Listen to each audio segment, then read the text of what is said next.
Namaste. Today I'm going to be talking about weight loss. Since our last video where I spoke about diabetes remission or reversal, which could be achieved with significant weight loss, I have been bombarded with this question. So let's hear how to achieve weight loss, how to maintain it. Sustainability is something which is extremely important here, and we'll be discussing that in this video. Healthy, sustainable diet and regular exercise is the mantra, and there is no shortcut to it. If we are able to achieve restricted calorie intake and burn extra calories, nothing can stop us from achieving weight loss. It is difficult for people with insulin resistance or hypothyroidism. Even these conditions, when we treat it, when the doses are perfect, coupled with diet and exercise, it is achievable. Having said that, it takes almost 7,000 to 8,000 kilocalories to be burnt to lose 1 kilo of your weight. So how do we achieve it? Self-motivation is one of the most important factors that influence weight loss.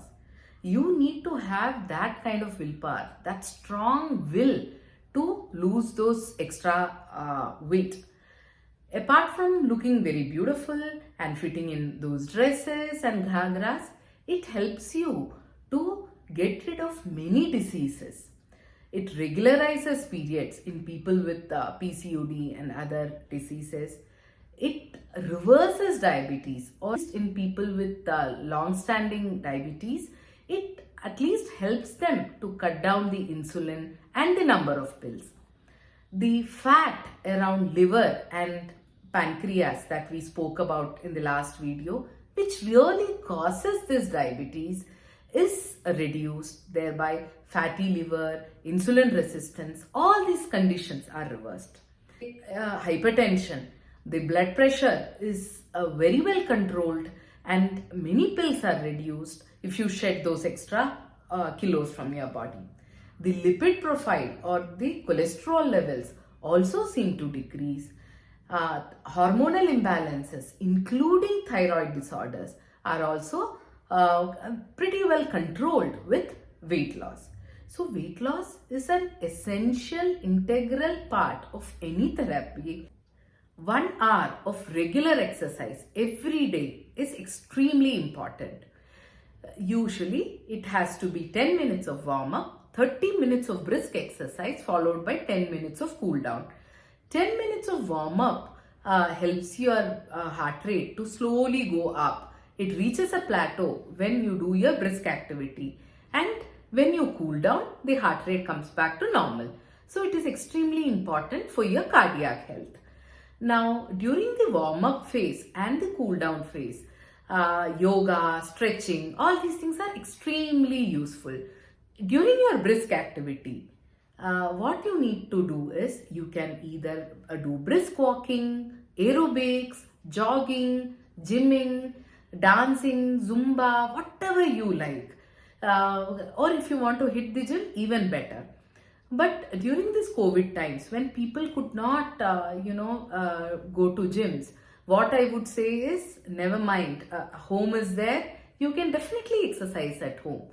Make sure that you dance for an hour at home. And especially, I tell ladies to involve their children. Even if you don't have time to do it, your daughter or your son will not leave you. So that 1 hour of dedicated exercise in the form of dancing definitely helps you burn calories. It helps in the bonding, of course. Now, talking about diet. All high calorie food needs to be avoided. All processed food needs to be avoided. To start with, no sugar, no jaggery, no honey, no bakery products, or no maida, no ready-made drinks from the market. Whatever, even if it is a dietary drink or no added sugar drink, please do refrain from any of these. How do you start a day? the minute you wake up, the most important drink of the day, water. Probably you can drink 1-2 glasses of water the minute you wake up. This helps you to clear your bowels. It helps you detoxify. Adding jeera, dalchini or methi seeds to water will not cause any harm. Rather, many anecdotal reports claim that they help in increasing metabolic rate, thereby causing weight loss. So you can go ahead and add anything, but do not add sugar, jaggery or honey in your first drink. I have always advocated to use locally grown food, your traditional food that your body has been used for these many years. So usually in a very typical Indian meal system, we have our breakfast, lunch, dinner. In that, the carbohydrate part, whether it is roti, rice or bhakri, that part is usually high. And then a small katori of vegetables, dal and things like that. So that is something that we need to work on. First thing is reduce the portion size of your carbohydrates. So fill your plate with a big bowl of salad, sabzi, a good big glass of buttermilk and reduce the carbohydrate portion. So probably start having one small roti. Once you finish all these things, I'm sure that your stomach would be full. 5 small meals in a day has to be the dictum, with 1 cereal in each meal. So morning, if you have rice, the rice quota for the day should be considered as over. Afternoon can be a little bit of wheat and night would be millets or vice versa. So start your day at 9 o'clock breakfast. In your breakfast, if at all you are having 2 idlis with some salad, sambar, buttermilk and things, or if you want coffee, tea, you may go ahead, but without any sugar. At around 11:30, have a fruit, especially apple, pear, peru, papayas, all these things are very good. When you have your midday fruit, what it does is it prevents you from hogging at 2 o'clock. It makes you feel kind of full. At lunch, what you can do is, if you have not had your rice quota in the morning, have a little bit of rice in the afternoon, it's fine. But thin dal or a rasam with little bit of rice with your salad, sabzis and things like that. So when you a lot of watery content, it makes you feel full. It is usually said that eat your liquids and drink your salt. So it helps you a feeling of satiety early than taking that extra calories. Then at around 4:30, 5, when you have your coffee, tea, if you want to supplement green tea or black coffee, it is fine. But make sure you have some roasted chana or a khakra or something like that, some Indian snack, so that you are not super hungry by 7 o'clock. Finish your dinner by 7. So this helps in digestion. It gives some rest to your digestive system at night. And that dinner has to be very, very less calorie food. So probably a soup, a sprout chaat, all these things would be helpful. Or a small bhakri to start with, and then slowly you can reduce the portion size. Avoid binging on junk food. That is something which is very important. I often see people at night watching television and binging all the chips and stuffs on earth. So that is something that you need to avoid. Make sure that after your dinner at 7, do not eat anything and weight loss will follow. You may have water, that is fine, but do not eat any calorie food. In the initial days, it is possible that you will feel very hungry in between because the portion size you have suddenly decreased. So to complement that, what you may have is buttermilk. And when I talk about buttermilk, it is not real thick ones. The real thin, watery buttermilk with a pinch of salt or pepper or something. Keep drinking as and when needed. Initial days, it helps you hydrate yourself and you feel full with that. So thereby it restricts calories. When you have your salads, make sure that you do not add salt over it, because raw vegetables and fruits are very rich in potassium. You don't want to increase the sodium content in them. So make sure that you eat plain salads. You may squeeze in a lemon with some pepper or so, but that's about it. No added salt. This helps you in reducing your blood pressure as well. It is important to restrict the amount of fat intake as well, because it is not only carbohydrates that convert into sugar. Even proteins, fats, all these things are ultimately getting converted into calories.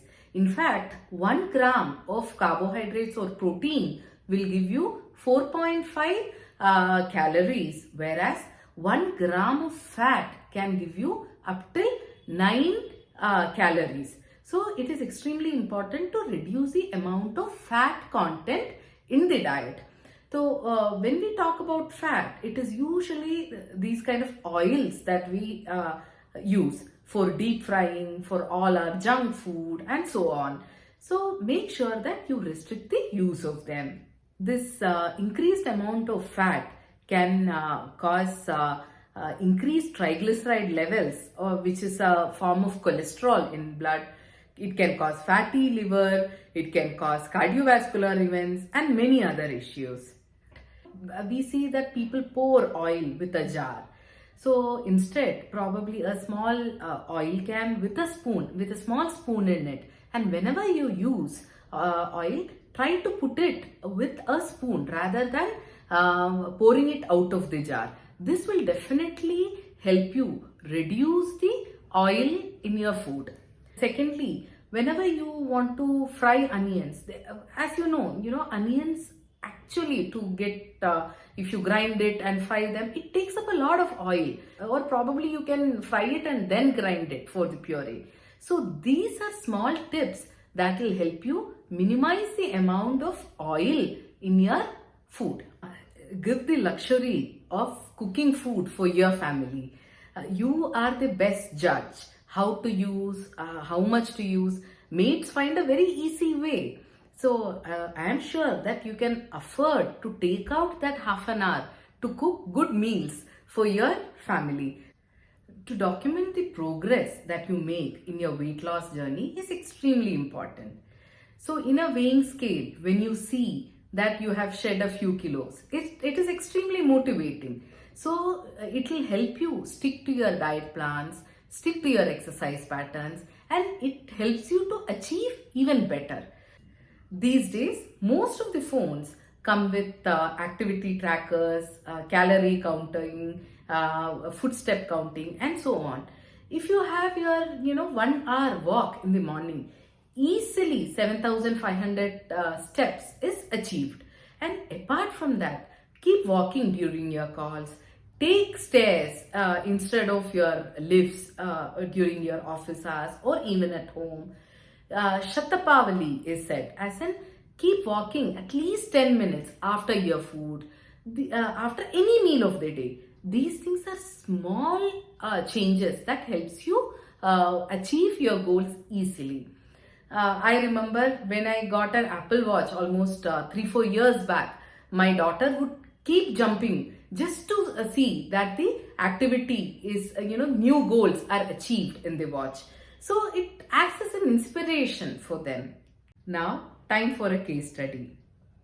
Around 3 years back, I met a 47-year-old lady, perimenopausal. She was 108 kilos. So she had diabetes, thyroid disorder, PCOS, abnormal lipids. For all those reasons, she had met me.